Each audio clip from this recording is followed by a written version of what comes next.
Hello dear students, आप सभी का एक बार फिर से स्वागत है हमारे संकल्प सीरीज़ में, जिसमें हम डिस्कस कर रहे हैं अभी हाल फिलहाल इन दिनों एनटीएससी के अंदर पूछे हुए प्रीवियस ईयर के कुछ क्वेश्चंस। अभी तक हमने एक इकोनॉमिक्स का सेक्शन लिया, उससे पहले हिस्ट्री के कुछ क्वेश्चंस हमने डिस्कस किए थे जो प्रीवियस ईयर्स में पूछे हुए थे।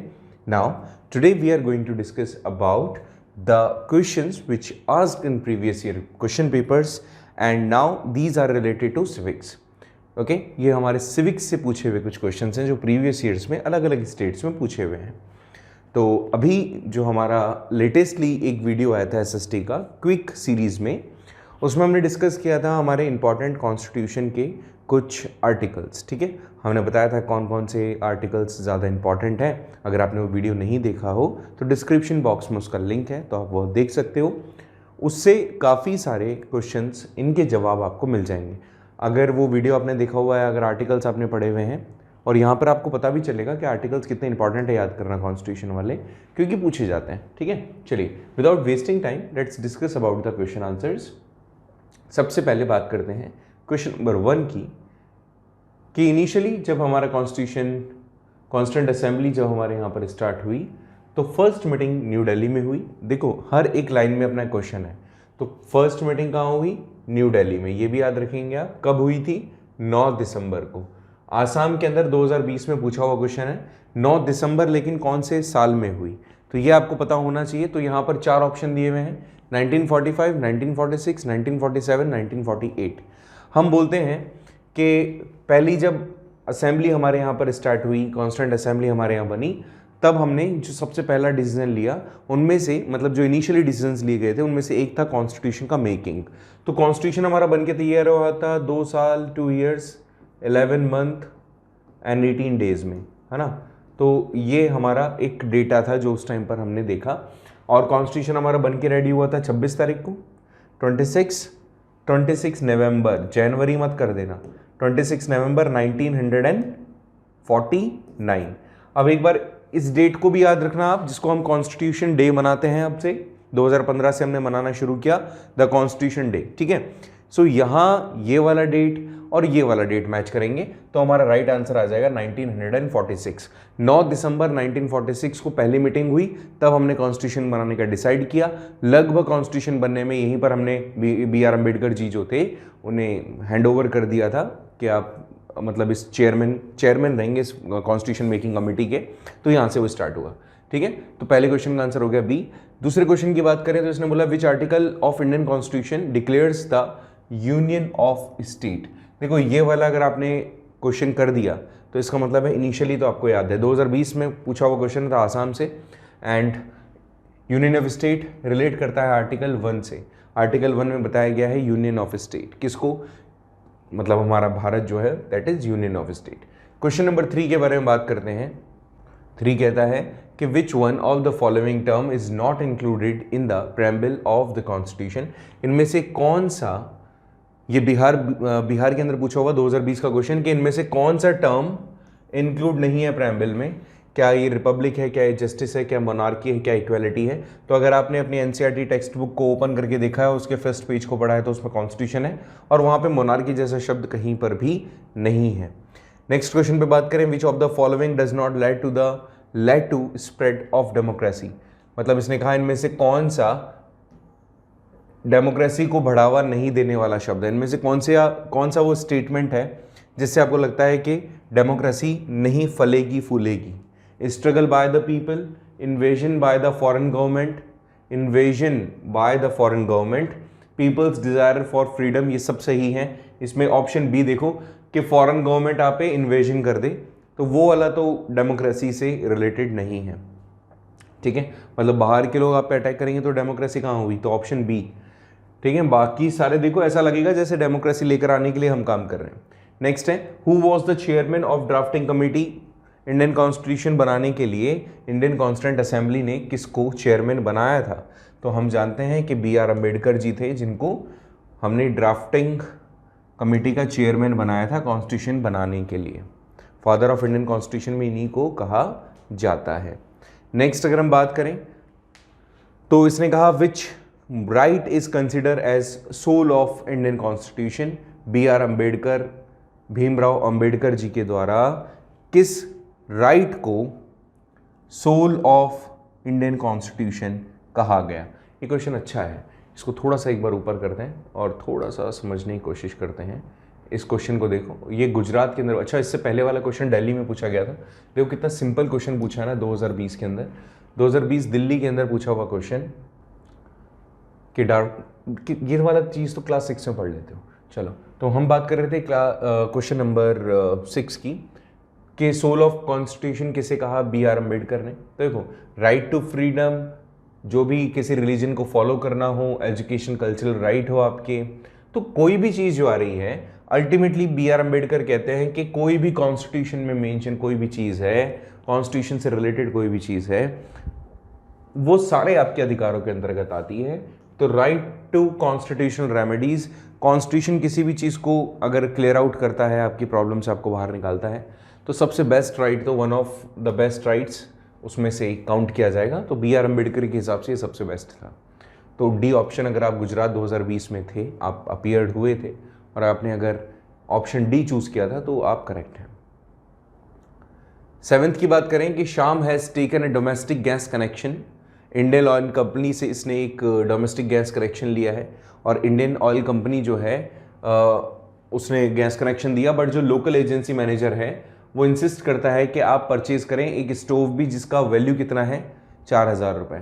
इनमें से कौन सा राइट है जो वॉयलेट हो रहा है कंज्यूमर का? ये हरियाणा के अंदर 2020 में पूछा हुआ क्वेश्चन है। अब देखो, थोड़ा सा आप इस पे आइडिया लगाएं। राइट टू रिप्रेजेंट ये होता नहीं है, राइट टू इंफॉर्मेशन ये होता है, लेकिन इसमें कोई मतलब इन इंफॉर्मेशन की बात नहीं कर रहा, सेफ्टी की कोई बात नहीं है। राइट टू चूज है, वो पसंद उसको है कि नहीं, उसको लेना है कि नहीं लेना, ज़बरदस्ती कोई नहीं कर सकता। जहाँ पर भी लगभग फोर्स आ जाए ना, कि ज़बरदस्ती इंसिस्ट करना, फोर्स करना, तो वहाँ पे लगभग प्रोबेबिलिटी होती है कि आपको राइट टू चूज करना है। ठीक है, तो ये भी कर देंगे आप। नेक्स्ट क्वेश्चन पे बात करते हैं। नेक्स्ट क्वेश्चन कहता है कि which two of the following statement are true? इनमें से कौन से 2 स्टेटमेंट है जो सही है? ठीक है, चलिए इनमें से 2 स्टेटमेंट पढ़ते हैं। पहला स्टेटमेंट है कि इंडिया एक यूनिटरी स्टेट है, इंडिया एक फेडरल स्टेट है, इंडिया यूनियन ऑफ स्टेट है। ये भी सही है, ये भी सही है। एक सेकेंड, हम ज़्यादा ही नीचे चले गए हैं, एक सेकेंड रुक जाएं। हाँ, तो लगभग हम क्वेश्चन नंबर, ज़्यादा नीचे चले गए ना, पर हाँ, India is unitary state, federal state, union of state, federal, unitary state, इनमें से कौन सा ऑप्शन सही है? 2 और 3 किसी ऑप्शन में है नहीं, तो इसने यूनियन ऑफ स्टेट तो सही है, थर्ड ऑप्शन तो बिल्कुल करेक्ट है, और India is federal unitary state. अगर इसने फेडरल यूनिटरी स्टेट कह दिया तो आप इसके साथ जाएं। फिर देखो, ये इंडिविजुअल है, इसमें ये वाला ऑप्शन भी अपने पास में आ गया है, तो दोनों ऑप्शन मिले हुए हैं किसमें, कि इंडिया यूनियन ऑफ स्टेट है, सही बात है, ऑप्शन 3 बिल्कुल करेक्ट है। लेकिन यहां पर फेडरल स्टेट भी तो है, लेकिन इसने नीचे और यूनिटरी स्टेट भी है, यूनियन में रहते हैं, तो अल्टीमेटली यहां पर आप क्या कहेंगे, ये 3rd एंड 4th वाला सही है। तो ऑप्शन बी अगर आपने किया है तो आप सही होंगे, क्योंकि इसमें बाकी तो ठीक नहीं लग रहा। इंडिविजुअल इसको भी नहीं कह सकते, इंडिविजुअल इसको भी नहीं कह सकते, दोनों को इसने मिला करके एक नया ऑप्शन बना दिया, which is federal unitary state. तो ऑप्शन बी के साथ अगर आप जाते हैं तो आप करेक्ट हैं। ठीक है, नेक्स्ट पे आ जाएं अपन। नेक्स्ट तो क्वेश्चन नंबर 9। क्वेश्चन 9 क्या कहता है, देखिए, right to information and right to education, ये जो एक्ट हैं गवर्नमेंट ऑफ इंडिया के द्वारा कब रेस्पेक्टिवली इनेक्ट किए गए? सीधी सी भाषा में अगर इसको समझाऊं तो हिमाचल प्रदेश 2020 एनटीएसए में पूछा गया क्वेश्चन ये कहता है कि राइट टू इन्फॉर्मेशन कब आया और राइट टू एजुकेशन कब आया। ठीक है, राइट टू इन्फॉर्मेशन कब और राइट टू एजुकेशन कब? तो पहले वाला रेस्पेक्टिवली लगा दिया इसने, तो पहले वाला तो आपको बताना है कि कब आया था। अब देखो, अगर आप क्वेश्चन में देखते हैं तो या तो 2005 है या 2006 है। ठीक है, और थोड़ा सा इसको आपको पढ़ना पड़ेगा, 2005 में आया था, या तो ऑप्शन अब ए सही है या फिर ऑप्शन डी सही है। दूसरा बोलता है राइट टू एजुकेशन कब आया, तो राइट टू एजुकेशन आया था 2009 में, तो ऑप्शन आपका डी सही होगा। 2009 में आया था राइट टू एजुकेशन। ठीक है, कांग्रेस की गवर्नमेंट थी तब आया था। मनमोहन सिंह जी कौन थे बेटा? मनमोहन सिंह जी आपके प्राइम मिनिस्टर हुआ करते थे उस टाइम पर। हाँ, ये वाला क्वेश्चन अभी बहुत सारे स्टेट बोर्ड्स में पूछा गया है, ठीक है, आरबीएससी में भी पूछा गया था ये क्वेश्चन, झारखंड 2020 में पूछा हुआ क्वेश्चन है कि एक पर्सन जिसको डिस्क्रिमिनेट, जो धर्म के आधार पर डिस्क्रिमिनेट नहीं करता, उसे क्या कहा जाता है? कोई पर्सन जो भी किसी दूसरे व्यक्ति को धर्म को आधार बनाते हुए डिस्क्रिमिनेट नहीं करता, उसे क्या कहा जाता है? देखो, यहाँ पे महिलाओं से रिलेटेड है, यहाँ पे कम्युनिटी से रिलेटेड है, यहाँ कास्ट से रिलेटेड है, यहाँ सेक्युलरिज्म से रिलेटेड है। तो सेक्युलरिस्ट वो होता है जो सभी धर्मों को बराबर मानता है। तो यहाँ पे डी ऑप्शन हमारा करेक्ट हो जाएगा, ठीक है। नेक्स्ट क्वेश्चन है the correct group of the statement related to fundamental duty. मतलब अब आने वाले जो हमारे 4 ऑप्शंस हैं फंडामेंटल ड्यूटीज से रिलेटेड है, इसमें से हमें ये बताना है कि कौन सा वाला जो ऑप्शन है वो सही नहीं है। तो फंडामेंटल ड्यूटी आर्टिकल 51A के अंदर मेंशन है, ये 100% सही है। 11 फंडामेंटल ड्यूटीज को मेंशन किया गया है 4th पार्ट में, यहां 3rd पार्ट लिखा हुआ है, ये गलत हो गया। 4th पार्ट में आएगा, पार्ट 4 में। अच्छा, 4 में भी 2 होते हैं, ए और बी, तो यहां ए में आएगा ए, तो एक तो ऑप्शन ये गलत हो गया। 10 फंडामेंटल ड्यूटीज 42nd अमेंडमेंट में था, ये सही है बात, बाद में बढ़ा था एक। और 86 अमेंडमेंट के अंदर 2002 में जो हुआ वो 11th फंडामेंटल ड्यूटी इंक्लूड कर दी गई, ये भी सही है, ये भी सही है। अब ऑप्शन बी गलत हो गया इसमें से। तो अच्छा, एक और चीज़ याद रखना, इस तरह के जो स्टेटमेंट है ना, ये अपने आप में हर एक स्टेटमेंट एक क्वेश्चन है। तो ये जो स्टेटमेंट्स हैं इनको याद रखें, कई बार ये रिपीट हो जाते हैं। कर्नाटका में पूछा हुआ क्वेश्चन है, इसका मतलब कर्नाटका थोड़ा डीप क्वेश्चन पूछेगा। If you are belonging to Karnataka तो आपको थोड़ा सा ज़्यादा अच्छे से पढ़ना पड़ेगा, ठीक है, क्योंकि मेरे हिसाब से क्वेश्चन का लेवल ठीक आता है। तो यहाँ पे ऑप्शन बी मुझे दिख रहा है जिसके अंदर बी नहीं है, तो इसका मतलब और सारे सही हैं, उसने सही पूछा है, करेक्ट ग्रुप पूछा है इसने। नेक्स्ट है who was not a member of state reorganisation commission, constitute हुई थी 1953 में, तो इनमें से कौन सा पर्सन उसमें नहीं था? ओके, चलो देखते हैं। एक तो क्वेश्चन मेरे से टच होने के बाद ये ऊपर नीचे चला जाता है, माफ़ करिएगा, मुझे बार बार दिक्कत हो जाती है मेरे से। ओके, तो 53 के अंदर स्टेट रीऑर्गेनाइजेशन कमीशन का मेंबर इनमें से कौन नहीं था? ओके, मिल गया आंसर, वीपी मेनन है इसका आंसर। क्यों है वीपी मेनन? क्योंकि ये 2 पर्सन तो सपोर्टर थे किसके? फैजल अली के, जो कि रिटायर सुप्रीम कोर्ट के कौन थे? चीफ जस्टिस, सुप्रीम कोर्ट के चीफ जस्टिस थे। इट वॉज इन द मतलब एक्चुअली ये जो स्टेट रीऑर्गेनाइजेशन कमीशन था, इसको बनाया गया था बेटा अगस्त 1953 में, और 1953 के बाद में फैजल अली को ये मतलब एक तरीके से मौका दिया गया कि आप ये जो स्टेट रीऑर्गेनाइजेशन कमीशन है इसको हेड करो, और इन्होंने अपने साथ में ये 2 और पर्सन लिए। वीपी मेनन का इसमें कोई भी योगदान नहीं था, 3 लोगों का कमेटी था, ठीक है। हालांकि टाइम ज़्यादा लगा था, इसके बाद में इन्होंने उसको सजेस्ट किया था। नेक्स्ट क्वेश्चन आता है कि according to which article untouchability को अबॉलिश किया गया। ये वाला क्वेश्चन अच्छा है, ये वाला क्वेश्चन अच्छा है, ठीक है। यहां पर आर्टिकल 14 से लेकर आर्टिकल 18, यहाँ मध्य प्रदेश में पूछा हुआ क्वेश्चन है 2020 के अंदर। तो थोड़ा सा इस क्वेश्चन को देखो, ऊपर लेता हूं पहले तो एक बार में। देखो, इसने कहा कि अनटचेबिलिटी किससे अबॉलिश की गई है? According to which article untouchability have been abolished by the constitution of India. ये एमपी 2020 में पूछा हुआ क्वेश्चन है। अच्छा, यहां पर राइट टू इक्वालिटी, यहां पे आर्टिकल 14 से लेकर आर्टिकल 18 के बीच में जाता है। अब थोड़ा सा इसने डीप क्वेश्चन पूछ लिया। आर्टिकल 14 से लेकर article 14 to 18 relates to right to equality. अब राइट टू इक्वालिटी के बीच में है, अनटचेबिलिटी को अबॉलिश करना भी इसी में से एक होगा। अब यहां पर या तो हमें डायरेक्ट, देखो वैसे तो इसका डायरेक्ट आंसर मुझे तो पता है, मैंने पढ़ा हुआ था, थोड़ा सा इसको पढ़ा हुआ है, तो मुझे ध्यान है कि आर्टिकल 70 कहता है कि किसी भी तरीके से किसी भी पर्सन को आप अनटचेबल नहीं बना सकते, अनटचेबल कंसीडर नहीं कर सकते। अब लेकिन थोड़ा सा इसको तुम्हें याद रहे इसलिए मैं बता देता हूँ। सबसे पहले ना एक बार तीनों ही ये जितने भी ऑप्शन अपने को दिए हुए हैं इनको थोड़ा सा समझ लेते हैं। सबसे पहले आर्टिकल 14 देखें। तो देखो आर्टिकल 14 सिंपल सी बात है, ये कहता है कि आप मतलब ऑब्वियसली राइट टू इक्वालिटी है, तो हम इक्वल बिहेव ही करेंगे। तो इसने कहा कि जो गवर्नमेंट है वो इक्वली बिहेव करनी चाहिए सभी के साथ में, किसी भी धर्म, जाति, जो क्रीड है, रेस है, उसके बिहाफ पे वो डिस्क्रिमिनेट नहीं करेगी।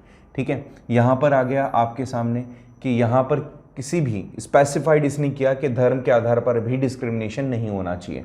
यहाँ पर स्पेसिफाइड किया गया कि आप इक्वल बिहेव करेंगे, डिस्क्रिमिनेशन नहीं होगा गवर्नमेंट के थ्रू।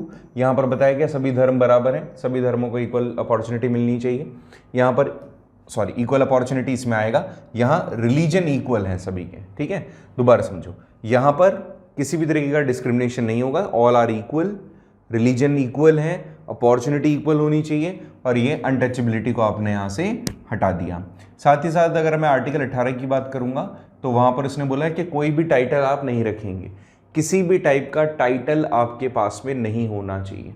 टाइटल का मतलब क्या होता है, जैसे मैंने कहा कि किसी को आपने फ्रांस में पढ़ा था, हमने फ्रांस और क्लास 9th के अंदर हम पढ़ के आए हैं, फ्रांस के अंदर टाइटल दे दिया जाता था मैडमे, है ना, मदामे जिसको कहते हैं अपन, मदामे दे दिया।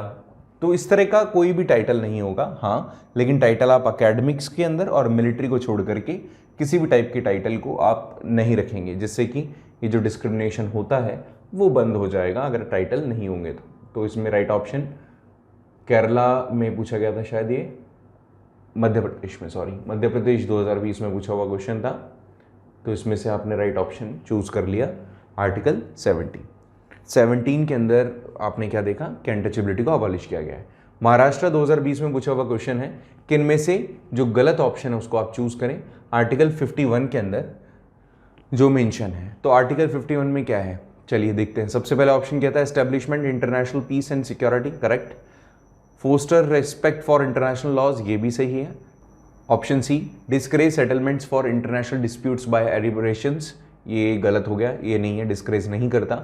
और मेंटेन जस्टिस एंड ऑनरेबल जो रिलेशंस हैं बिटवीन द नेशंस। देखो सारे ऑप्शंस पॉजिटिव हैं, एक ऑप्शन है जो हमें गलत लग रहा है, एक ही ऑप्शन है जो सुनने में बहुत अजीब सा लग रहा है, तो ये वाला रॉन्ग ऑप्शन होगा, ऑप्शन सी। नेक्स्ट है, इसने कहा है कि इनमें से कौन से शेड्यूल के अंदर इंडियन कॉन्स्टिट्यूशन के फंक्शंस बताए गए हैं म्युनिसिपल काउंसिल के 74th, ये 74th होगा ना, 1 नहीं है,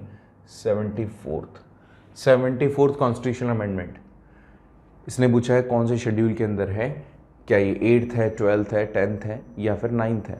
तो मैंने आपको बताया था 73rd 74th दोनों रिलेटेड हैं आपके लोकल गवर्नमेंट से। 73rd आपके ग्राम वाला पंचायती राज से और 74th वाला म्यूनसिपल कॉरपोरेशन से, काउंसिल से, और ये दोनों जो इंक्लूडेड हैं ये हैं आपके 12वें शेड्यूल के अंदर। राजस्थान 2020 में पूछा हुआ क्वेश्चन है। होपफुली आपको ये ध्यान होना चाहिए था, वैसे तो अगर नहीं है तो देख लो, याद कर लेना आप, ठीक है। 16th क्वेश्चन कहता है कि who has the right to casting vote, अगर इक्वल वोट आ रहे हैं फेवर में और अगेंस्ट में, अगर फेवर में और अगेंस्ट में इक्वल वोट आ रहे हैं तो who has the power to giving the decisive vote, तो किसके पास में पावर है डिसाइसिव वोट देने की। ये क्वेश्चन राजस्थान में पूछा गया और बहुत ही सिंपल सा क्वेश्चन है।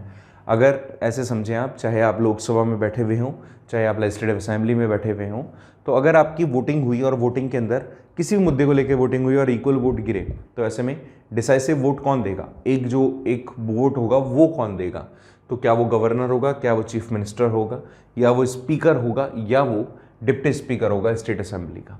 इसने स्टेट असेंबली बात की है, हम लोकसभा के बारे में भी कह सकते हैं, ठीक है। तो यहाँ पर स्पीकर को इसीलिए चुना जाता है कि इस तरह का पावर जब हम स्पीकर की पढ़ते हैं तो उसमें ये वाला ऑप्शन उसको दिया हुआ होता है, ठीक है। नेक्स्ट क्वेश्चन है, ये राजस्थान के अंदर पूछा गया था, मतलब राजस्थान का पेपर थोड़ा ईजी था कंपेरेटिवली दूसरे स्टेट्स के।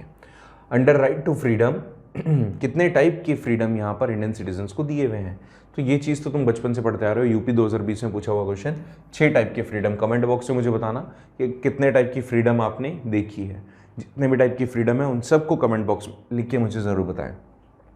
नेक्स्ट है कि हाँ, ये वाला क्वेश्चन बहुत अच्छा है, इसके बारे में मैंने ऑलरेडी शायद एक बार और भी तुम्हें बताया था कि minimum age for the citizen to exercise their right to vote has been reduced to 18 to 21 from 21 से 18 कब की गई, ठीक है। पहले तो इसने क्या पूछा है, इसने पूछा है मिनिमम एज जब आपको राइट टू वोट मिल जाएगा, सैफरेज कहते हैं इसको राइट टू वोट को, तो वो रिड्यूस कब हुआ, 21 से 18 के बीच में। तो ऑफकोर्स वो टाइम था 1988 का, 1988 का टाइम था, राजीव गांधी जी की गवर्नमेंट थी और वहाँ पे अमेंडमेंट किया गया इंडियन कॉन्स्टिट्यूशन में 61st, ठीक है, इसको ऐसे ही पढ़ते हैं 61st, यहाँ थोड़ा सा मिसप्रिंट है, 61st आप याद रखें। 61वें संविधान संशोधन के तहत सन 1988 मंथ, शायद दिसंबर होना चाहिए, दिसंबर मंथ के अंदर ये बिल आया और इस बिल को हमने एक्सेप्ट किया और फाइनली हमने 18 एज कर दिया राइट टू वोट के लिए।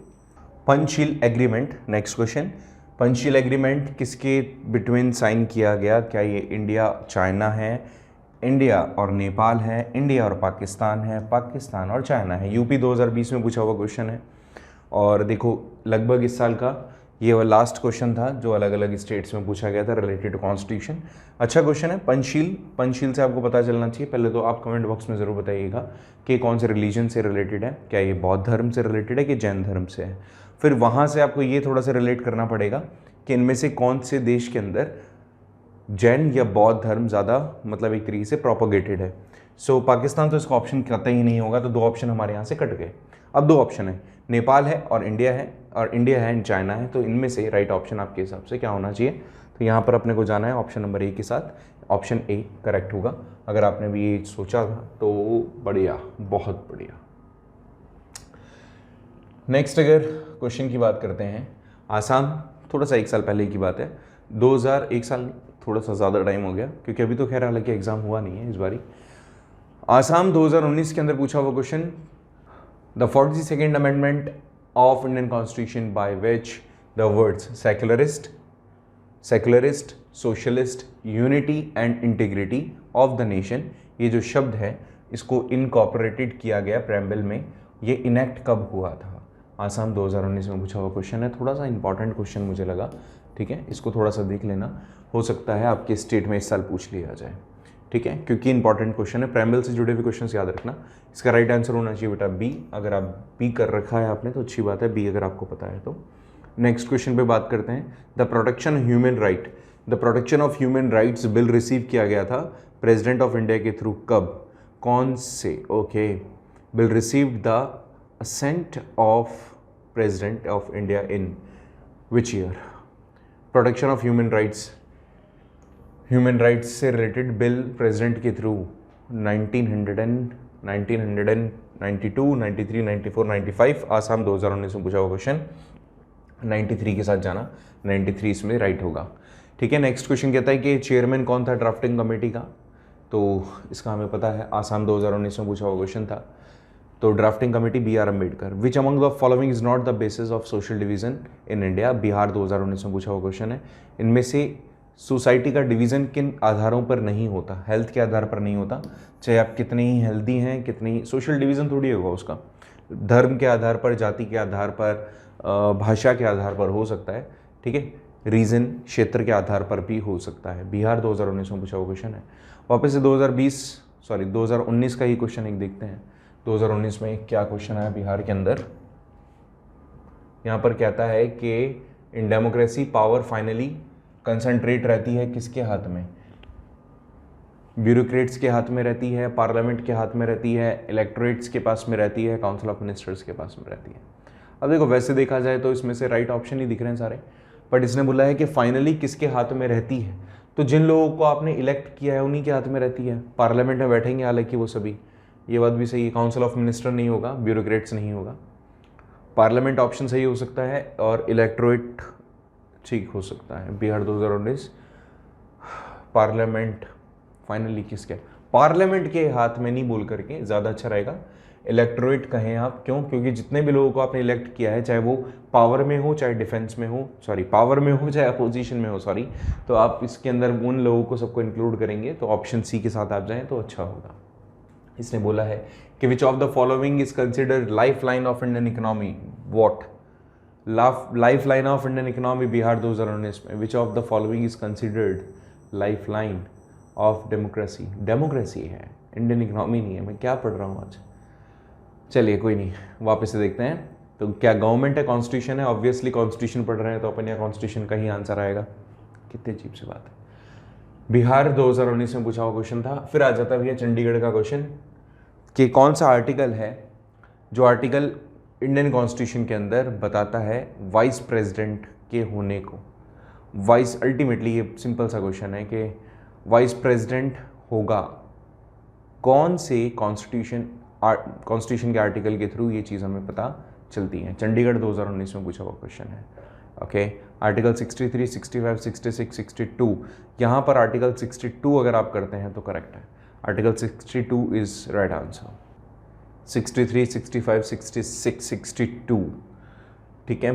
तो अगर आपको डायरेक्टली नहीं पता तो थोड़ा सा बताना पड़ेगा मुझे। आर्टिकल 63 राइट ऑप्शन होगा हमारे लिए, ठीक है। 63 के तहत आप बोल सकते हो चंडीगढ़ है ना, ये भी याद रखना, ये थोड़ा सा स्पेलिंग मिस्टेक यहाँ पर भी। चंडीगढ़ 2019 में पूछा हुआ क्वेश्चन। नेक्स्ट क्वेश्चन कहता है कि point out the difference between the local government in India before and after the constitution amendment 1992।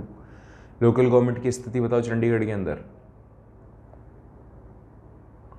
ये थोड़ा सा स्पेलिंग मिस्टेक मेरे को अजीब सा लग रहा है ना, थोड़ा सा इसको ठीक कर लो। ओके, सो इनमें से डिफरेंस बताना है। It became mandatory to hold the regular elections to the local government. देखो भाई, इसको थोड़ा सा एक्सप्लेन करता हूँ मैं। पहले क्या हुआ था, लोकल गवर्नमेंट जो थी ना, लोकल गवर्नमेंट बनाने के लिए हमने लोगों को बाउंड नहीं किया था, मतलब स्टेट्स को बाउंड नहीं किया था। लेकिन जब ये आर्टिकल अमेंडमेंट हमने कर दिया 1992 के बाद में, तो हमने फिर बाउंड कर दिया। पहले कुछ लोग इलेक्शंस करवाते थे, कुछ नहीं करवाते थे, कुछ अपने मन मर्जी से चुन लेते थे, कुछ मेजोरिटी के हिसाब से चुन लेते थे, कोई यूनिफॉर्म लॉ नहीं था। फिर हमने यहाँ पे 73, 74 अमेंडमेंट किया, 1992 की बात है, एंड अल्टीमेटली फिर ये सारी चीज़ें हुई। ये वाला ऑप्शन सही है बेटा, ये ऑप्शन तो ठीक है। 1/3 ये भी बात बिल्कुल सही है, रिजर्व रखा गया है, इसी का बेनिफिट है अभी और कहीं नहीं है, लोकसभा में भी नहीं है अभी तो, लेकिन लोकल गवर्नमेंट में है। तो दोनों ऑप्शन से हो गए। जो इलेक्टेड ऑफिशियल्स होते हैं एक्सरसाइज करते हैं supreme power in the government. Elected officials exercise करते हैं supreme power in the government. Supreme power तो नहीं होगा ना, देखो सुप्रीम वर्ड यूज करना तो यहाँ पे थोड़ा सा प्रॉब्लमेटिक हो जाता है, ठीक है। इलेक्टेड ऑफिशियल्स सुप्रीम तो नहीं करेंगे, लेकिन हाँ वो अपनी पावर का यूज कर सकते हैं। सुप्रीम वर्ड के कारण मैं इसको कंसिडर नहीं करूँगा, वैसे तो कंसिडर किया जा सकता है, बट नहीं करना तुम लोग। क्यों नहीं करना? क्योंकि ये ऐसा मेंशन नहीं है उसमें, तो ऑप्शन बी ठीक रहेगा। अदरवाइज मैं ऑप्शन सी के साथ जाता, लेकिन ऑप्शन बी ठीक है, ज़्यादा दिमाग नहीं लगाना अपने को, ठीक है। चलिए 2019 में पूछा हुआ था क्वेश्चन, जो थोड़ा सा अब ऊपर करते हैं। 50 क्वेश्चन तो एटलीस्ट आज करेंगे अपन। वापस से चंडीगढ़ के अंदर पूछा हुआ क्वेश्चन है। क्वेश्चन कहता है कि अगर आप डेमोक्रेसी के बारे में बात करें तो what is successfully done by democracies, क्या होता है सक्सेसफुली डेमोक्रेसीज में? एलिमिनेट करते हैं conflict among the people, correct. Eliminate करते हैं economic inequalities among the people, ये भी कोशिश तो की जाती है। एलिमिनेट करते हैं differences of opinion about how marginalise section होना चाहिए, सेक्शन होगा ये, एक्शन नहीं होगा ना। Are to be treated, reject the idea of political inequality, reject the idea of political inequality. ये ऑप्शन मुझे थोड़ा सा अजीब लग रहा है, तो ऑप्शन डी के साथ अगर आप जाते हो ना तो ये ऑप्शन ठीक है। ठीक है मतलब ये इन सब में जो हमारा डिमांडेड है गलत हो गया ये, क्योंकि reject the idea of political inequality, accept करना चाहिए कि पॉलिटिकल इनइक्वालिटीज है, तो रिजेक्ट क्यों करेंगे? ठीक है, तो याद रखें पॉलिटिकल इक्वालिटी आना चाहिए, इनइक्वालिटी नहीं आना चाहिए। नेक्स्ट क्वेश्चन चलो देख लेते हैं। नेक्स्ट चंडीगढ़ का है ये भी, अब सॉरी छत्तीसगढ़ का है, वो चंडीगढ़ का था। Who was the speaker of inaugural sessions of constant assembly? जब कॉन्स्टेंट असेंबली बनी छत्तीसगढ़ में पूछा गया क्वेश्चन, तो इनमें से कौन सा पर्सन था जिसने इनॉग्रेट किया? स्पीकर कौन था उस टाइम पर? Rajendra Prasad, Jawaharlal Nehru, B R Ambedkar. देखो प्राइम मिनिस्टर हो गया, प्रेसिडेंट हो गया, यहाँ पे ऑप्शन सही है Sachinanand Shah and he was the drafting committee chairman, तो यहाँ पे डी ऑप्शन सही होगा। Which of the following are the emergency power of president of India? Emergency power president की इनमें से कौन सी है? तो इमरजेंसी पावर तुम्हें पता होगा क्या क्या कर सकता है प्रेसिडेंट। प्रेसिडेंट इमरजेंसी लगाता है कई कंडीशंस में, गवर्नमेंट हट जाए, डेथ हो जाए प्राइम मिनिस्टर की, सरकार किसी भी तरीके से डिसॉल्व हो जाए, रिज़ाइन कर दे, ठीक है, इकोनॉमिकल प्रॉब्लम आ जाए या फिर फॉरेन इन्वेजन हो जाए, तो ऐसे में प्रेसिडेंट इमरजेंसी पावर लगाता है। अब इनमें से कौन सा है इमरजेंसी पावर लगाता है? Appoint of ministers, appointment of prime minister, amnesties of criminals और president rule in the state. Emergency लगेगी तो प्रेसिडेंट रूल आएगा भैया, ये सही ऑप्शन है। प्रेसिडेंट रूल होगा, बाकी सबकी ज़रूरत ही नहीं है। वो अपने आप से प्राइम मिनिस्टर थोड़ी चुनेगा ऐसे, मतलब कहेगा गवर्नमेंट को जो भी पावर में थी उसको पहले तो, और जो अपोजिशन में है उसको, अगर मेजोरिटी नहीं मिलती तो। छत्तीसगढ़ में पूछा हुआ क्वेश्चन अच्छा था। इंडियन कॉन्स्टिट्यूशन को डिफाइन किया जा सकता है क्या? यूनियन ऑफ स्टेट, ऑलरेडी अभी पढ़ के आए हैं अपन, union of state. Indian constitution defines India as, India क्या? तो इंडिया यूनियन ऑफ स्टेट है। 44th amendment, which amendment right has been removed from the fundamental rights? अभी जो फंडामेंटल राइट्स में नहीं है वो आपका सही आंसर होगा, दिल्ली 2019 में पूछा हुआ क्वेश्चन है। थोड़ा सा गला खराब है, आपको थोड़ा सा आवाज़ सही नहीं आ रही होगी। 44वें संविधान संशोधन के तहत बताइए, सॉरी 44वें, हाँ बिल्कुल सही, फंडामेंटल राइट्स इनमें से कौन सा हटा दिया गया है? राइट टू प्रॉपर्टी हटाया था, कल भी हमने डिस्कस किया था इसको जब आर्टिकल्स वगैरह हम डिस्कस कर रहे थे। 2019 राइट टू प्रॉपर्टी, दिल्ली 2019 में, ये क्वेश्चन अच्छा है, आप थोड़ा सा इसको अच्छे से पढ़ना, याद रखना है ना। नेक्स्ट, कितने अमेंडमेंट कंसिडर किए गए? ये भी मैंने आपको बताया था। How many amendments were consider while drafting the constitution? Constitution draft करने के दौरान, ये हालांकि 11th क्लास पॉलिटिकल साइंस में आता है क्वेश्चन, कि कितने कॉन्स्टिट्यूशन अमेंडमेंट हमने एक्सेप्ट किए जब कॉन्स्टिट्यूशन बन रहा था। तो मैंने आपको बताया था लगभग 2000 से ज़्यादा अमेंडमेंट हुए थे उस टाइम पर, 2000 से ज़्यादा। कैन यू इमेजिन, लगभग 2000 से ज़्यादा कॉन्स्टिट्यूशन के अंदर हमने अमेंडमेंट किए उस टाइम पर ही। Right to freedom is the cluster of how many freedom? Goa 2019, same question, ये भी मैंने आपको बताया, ऊपर पूछा हुआ क्वेश्चन था। फ्रंट मतलब सिंपल सा पूछ रहा है, राइट टू फ्रीडम में कितने टाइप की फ्रीडम होती है? तो ऑब्वियसली ऊपर पढ़ के आए हो तो उसका जवाब अगर तुम नहीं दे रहे हो तो गलती है तुम्हारी, मतलब तुमने अच्छे से नहीं सुना। 6, women in India are discriminated against in what? Political life में, सोशल लाइफ में, इकोनॉमिकल लाइफ में, या इनमें से सभी? इसका जवाब अगर कभी ये ना ये ऑप्शन आ जाए ना तो प्रोबेबिलिटी लगती है कई बार कि यही ऑप्शन सही होगा। तो गोवा 2019 में पूछा हुआ क्वेश्चन, तो इनमें से हर जगह पर डिस्क्रिमिनेट किया जाता है विमेन को, गर्ल्स को स्पेशली, विमेन कह दो गर्ल्स कह दो एक ही बात है। ओके, सो नेक्स्ट क्वेश्चन, थोड़ा सा इसको ऊपर करते हैं। ओके, सो वापस गोवा 2019 में पूछा हुआ question, democratic government is what? Democratic government कैसी होती है? अकाउंटेबल होती है, रिस्पॉन्सिव होती है, लेजिटिमेट होती है? बिल्कुल सारे ही सही हैं। अभी सेम वही जो ट्रिक मैंने बोली, ऑल ऑफ द अबाव वाले में से एक बार probability all of the above की होती है। Who was the chairman of constituent assembly? अरे भाई BR अम्बेडकर, कितनी बार क्वेश्चन आया, रिपीट हुआ है, 3 बार पढ़ लिया है हमने 2 सालों में, 2 स्टेट्स में एक साथ पूछा गया है 2020 के अंदर। Who appointed the chief justice of supreme court? Who appoints, कौन सुप्रीम कोर्ट के चीफ जस्टिस को अपॉइंट कौन करता है? ये वाले क्वेश्चन एक ना एक आपके भिड़ेंगे, आएंगे ही आएंगे। 2019 गुजरात में पूछा हुआ क्वेश्चन है। प्रेसिडेंट अपॉइंट करेगा चीफ जस्टिस को, प्रेसिडेंट को कौन अपॉइंट करेगा? चीफ जस्टिस, मतलब शपथ दिलवाएगा। इसका तो इलेक्शन होगा ना, सीधी सी बात है, लेकिन इसको शपथ दिलाने का काम कौन करेगा? Chief justice of India. और चीफ जस्टिस ऑफ इंडिया को शपथ कौन दिलाएगा? प्रेसिडेंट। तो अगर प्रेसिडेंट को रिजाइन देना होगा या चीफ जस्टिस ऑफ इंडिया को रिजाइन देना होगा तो वो किसको देंगे? एक दूसरे को ही देंगे। जो शपथ दिलवाता है वही एक तरीके से हटा सकता है, ठीक है, या उसी को हम रिजाइन देते हैं। तो यहाँ थोड़ा सा आप ध्यान रखें। 2019 में पूछा हुआ क्वेश्चन, कितने लायंस हैं हमारे सारनाथ के पिलर में? अगर आप अपना अशोक स्तंभ देखेंगे तो उसमें आपको 3 शेर दिखेंगे, पीछे वाला शेर छुप जाता है, तो टोटल 4 शेर हैं, तो 4 लायंस, ठीक है। 2019 गुजरात।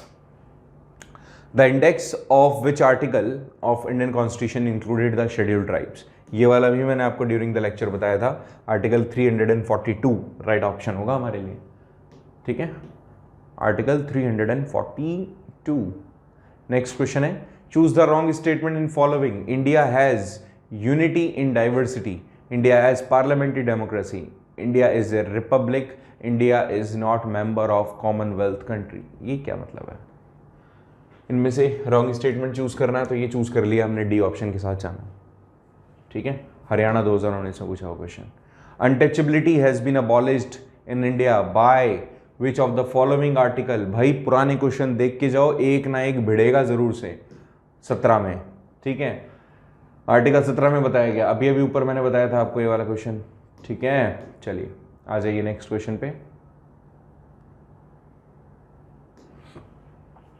डेमोक्रेसी वॉज री एस्टेब्लिश इन नेपाल। तुम्हें पता है हमने एक चैप्टर पढ़ा था पॉपुलर स्ट्रगल, उसमें नेपाल के अंदर हमने नेपाल का और बोलिविया का कंडीशन देखा था। तो वहाँ पे हमने देखा था कि 2006 के अंदर नेपाल के अंदर वापस से डेमोक्रेसी आ गई थी, जबकि उसके पहले वहाँ से डेमोक्रेसी हटा दी गई थी। तो 2006 इसका राइट आंसर होगा। नेक्स्ट क्वेश्चन क्या पूछता है देखो, read the given statement and identify the correct act which is related to all of them. Karnataka 2019 में पूछा हुआ क्वेश्चन है कि इनमें से आप आइडेंटिफाई करें कि कौन सा स्टेटमेंट करेक्ट है। ओके, चलिए ओके, एक्ट पूछा है इसने। इनमें से ये जो 4 स्टेटमेंट हैं वो एक एक्ट से जुड़े हुए हैं, आपको एक्ट बताना है वो कौन सा एक्ट है। Okay, this is formulated by cameral legislature, this act formulated by cameral legislature body at the central. By cameral का मतलब होगा लेजिस्लेचर 2 पार्ट्स में डिवाइडेड हो जाएगा, लेजिस्लेचर के अंदर मतलब पार्लियामेंट में 2 डिविजन्स हो जाएंगे। Okay, as per this act diarchy was allowed to regional government, क्षेत्रीय लोकल गवर्नमेंट में, मतलब जो स्टेट गवर्नमेंट है लोकल गवर्नमेंट में डायरची मतलब 2 लेवल पे, ये बाय कैमरल मतलब 2 लेवल पे।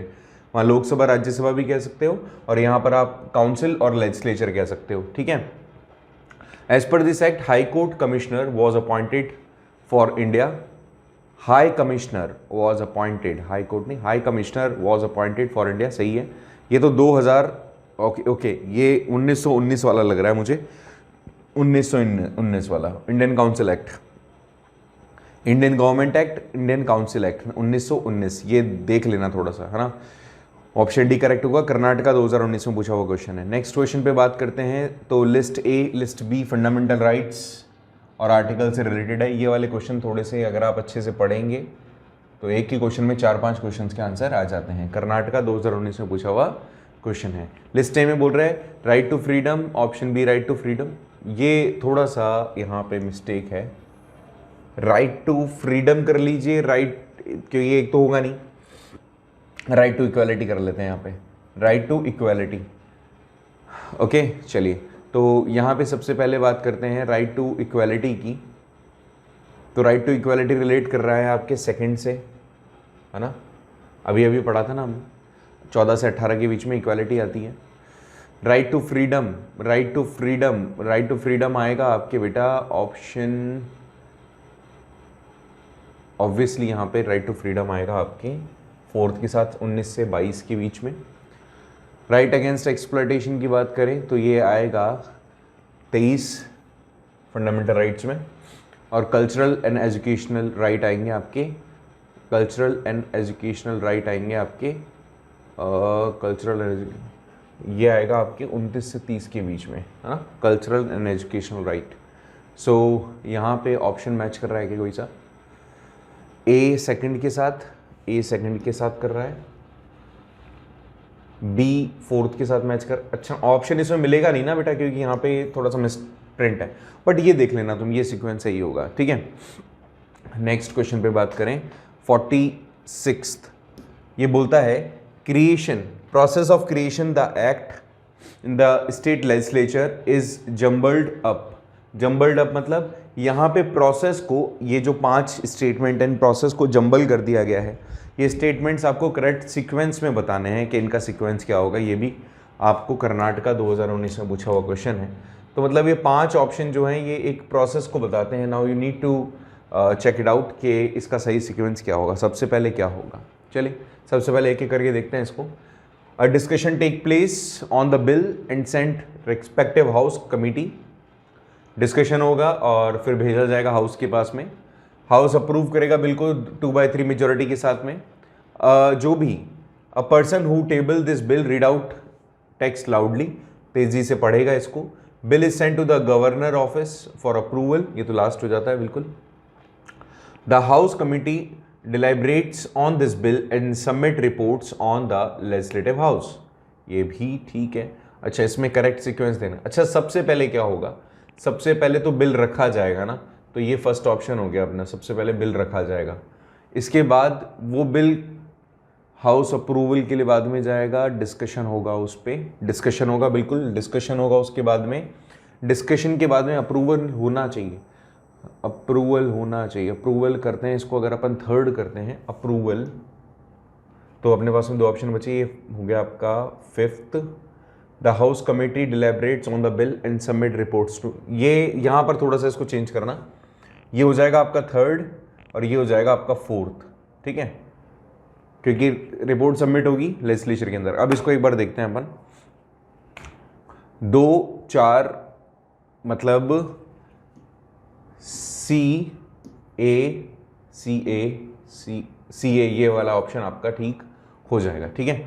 इसमें टाइम थोड़ा लग जाएगा, इतना टाइम आपको लगाना नहीं है, वैसे इस तरह के क्वेश्चंस में ज़्यादा टाइम लगाते नहीं है। नेक्स्ट है, one of the following is not the function of Karnataka public service commission. इनमें से कर्नाटका पब्लिक सर्विस कमीशन का कौन सा ऑप्शन, मतलब कौन सा काम नहीं है? Appointing the gazetted and non gazetted officers, public service commission, ठीक है। Conducting interviews for the direct recruitments, conducting departmental exams for the state government employees, train the teachers on the modern skills of teaching, ये इनका काम नहीं है। D option होगा इसका, ये काम इनका नहीं है। बाकी ऊपर के दोनों काम इनके हैं। क्यों? टीचर्स को स्किल्ड करना जो टीचर्स ट्रेनिंग इंस्टीट्यूट्स होते हैं उनका काम होता है, ठीक है, तो ये इनका काम नहीं है, ये तो अपॉइंटमेंट करेंगे। असर्शन एंड रीजंस वाले क्वेश्चन है, अच्छे क्वेश्चंस होते हैं ये और काफ़ी सरल भी होता है इनको करना। असर्शन कहता है सेक्शन 17 अनटचेबिलिटी को प्रोहिबिटेट करता है, करेक्ट बात है, अभी ऊपर दो क्वेश्चंस पढ़ के आए इससे रिलेटेड। रीज़न देता है कि एक्ट ऑफ 1989 कहता है कि कुछ रेस्पॉन्सिबिलिटीज़ दी गई है गवर्नमेंट को जैसे कि वो इरेडिकेट कर सकती हैं अनटचेबिलिटीज़। ओके, बात तो सही है, दोनों ऑप्शन सही हैं। तो पहली चीज़ तो दोनों ऑप्शन सही हैं। Okay, both A and R true, और रिलेटेड नहीं है, ये सही बात है। R is not related to section या असर्शन से रिलेटेड नहीं है, या डी कर दीजिएगा। क्यों? क्योंकि वो अलग इंडिविजुअल है और ये अपना अलग है, तो इनका कोई भी एक दूसरे से लिंक ऐसा नहीं है, रिलेट नहीं कर रहा उस स्टेटमेंट से। यहां पे second backward class commission appointed की गई थी, इनमें से उसके हेड कौन थे? बीपी मंडल होना चाहिए इसका right answer. Kanshiram, Jagjivan Ram, BR Ambedkar. इसको अगर तुमने थोड़ा सा पढ़ा होता तो तुम्हें पता चलता। बीपी मंडल और इनकी कमेटी ने एक रिपोर्ट पेश की जिसके अंदर बताया गया कि इनको रिजर्वेशन, अच्छा ये वाला चैप्टर आपके कॉन्स्टिट्यूशन वाला जो चैप्टर है ना उससे भी रिलेटेड है। जो मेमोरेंडम था, ऑफिस मेमोरेंडम, उसमें इसी स्टेटमेंट को दिया हुआ है, ये याद रखना। कॉन्स्टिट्यूशन वाले चैप्टर से आता है ये, बीपी मंडल उसमें दिया हुआ था डायरेक्टली ऊपर ही, ठीक है। और जो बीपी मंडल है ये बेसिकली चीफ मिनिस्टर भी रहे हुए हैं और एडवाइजरी कमीशन के अंदर भी रहे हुए हैं, पुरानी बात हो गई। Right to property in India is fundamental right, moral right, political right, constitutional right. Fundamental right, fundamental rights में से राइट टू प्रॉपर्टी हटा दिया गया। मॉरल राइट हो सकता है, पॉलिटिकल राइट नहीं होगा, कॉन्स्टिट्यूशनल राइट नहीं होगा, मॉरल राइट कह दोगे आप। पहले तो हुआ करता था फंडामेंटल राइट, अब नहीं है, हटा दिया गया, ठीक है। तो यहां पर इसको ध्यान रखना। बी 2019 केरला, अच्छे क्वेश्चन आते हैं केरला के अंदर, साउथ वाले अच्छे क्वेश्चन ले रहे हैं भैया। Among the following is not power sharing in democratic society, which is not power sharing in democratic society? Accommodation of various group interest, बिल्कुल सही बात है, हमने पढ़ा था कि हर एक ग्रुप के पास में उनके इंटरेस्ट के हिसाब से पावर को डिवाइड करना चाहिए। पब्लिक का पार्टिसिपेशन होना चाहिए गवर्नमेंट में, एम्पावरमेंट करना चाहिए बैकवर्ड सोसाइटी को, बैकवर्ड सेक्शन को सोसाइटी के, और मेजॉरिटी देनी चाहिए, मेजॉरिटी मिलनी चाहिए, पावर को डिवाइड करना चाहिए मेजॉरिटी के हिसाब से। Patronage to the power of majority नहीं, देखो इसका मतलब पैट्रोनेज का मतलब होता है आप उनको एक तरीके से सपोर्ट दो, उनको सुरक्षा दो, संरक्षण दो, तो पैट्रोनेज मिलना चाहिए मेजॉरिटी की पावर को। तो ये बात स्टेटमेंट सही नहीं है, पावर में इसको इंक्लूड नहीं किया जाता। सो केरला 2019 के अंदर डी ऑप्शन यहां पे गलत हो जाएगा। डेमोक्रेसी, डेमोक्रेटिया, वर्ड्स दोनों कहां से आते हैं? स्पेनिश, लैटिन, ग्रीक या फिर इंग्लिश? मध्य प्रदेश में पूछा हुआ क्वेश्चन है। ये वाला क्वेश्चन ऑलरेडी कई बार हम पढ़ते हुए हैं, क्लास 6 से हम पढ़ रहे हैं, तो यहाँ पर आप कर दें ग्रीक। ये फिर मध्य प्रदेश से पूछा हुआ क्वेश्चन है कि इनमें से कौन सा वो आर्टिकल है, which article of constitution states about the working of an election in India. Which article of the constitution states, okay, ये इनमें से कौन सा कॉन्स्टिट्यूशन का आर्टिकल है जो ये बताता है, स्टेट्स मतलब बताता है कि इलेक्शन भारत में किस तरह से काम करते हैं।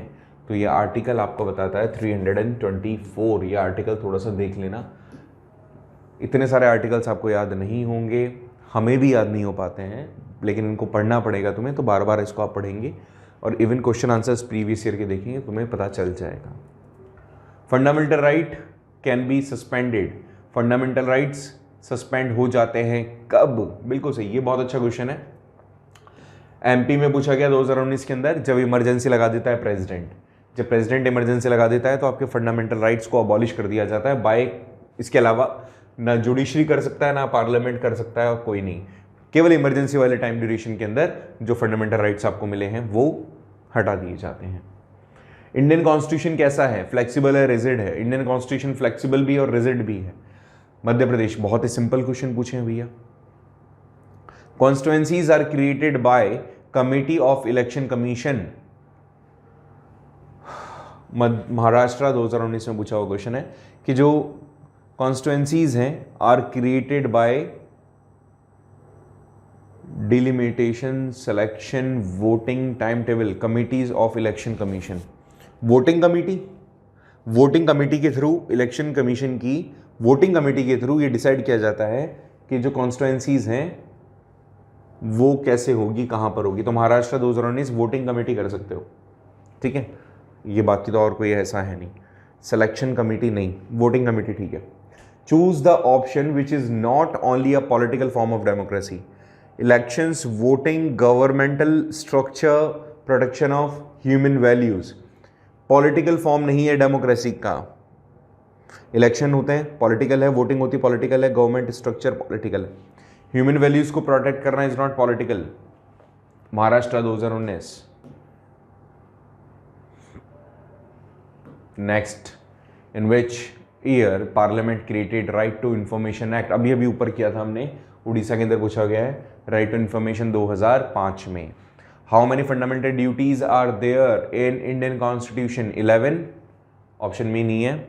उड़ीसा 2019 में पूछा हुआ क्वेश्चन है, तो बोनस मिलना चाहिए इसके अंदर। बाकी इनिशियली अगर हम देखें तो स्टार्टिंग में 10 थे, 11वां जोड़ा था सन 2002 में, तो यहाँ पे 10 आप कर रहे हो तो ठीक है, अदरवाइज तो 11 करें, ऑप्शन गलत है, ठीक है, ये ऑप्शन गलत है।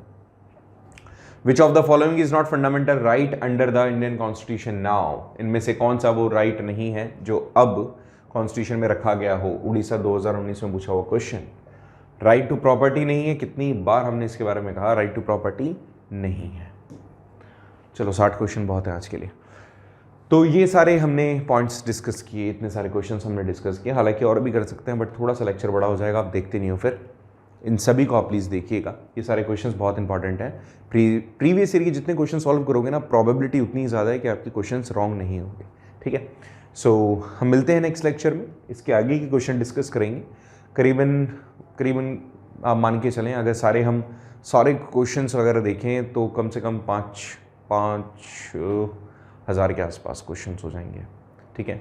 अगर मैं 2016 से स्टार्ट करूंगा क्वेश्चंस लेना तो 5,000 के आसपास क्वेश्चंस हो जाएंगे। तो ये काफ़ी ज़्यादा एक लंबा सीरीज़ चलने वाला है, तो आप प्रैक्टिस करते रहें, पढ़ते रहें, कहीं प्रॉब्लम है तो पूछें, ठीक है। एंड मिलते हैं बहुत जल्दी एक नए लेक्चर के साथ। Thank you so much.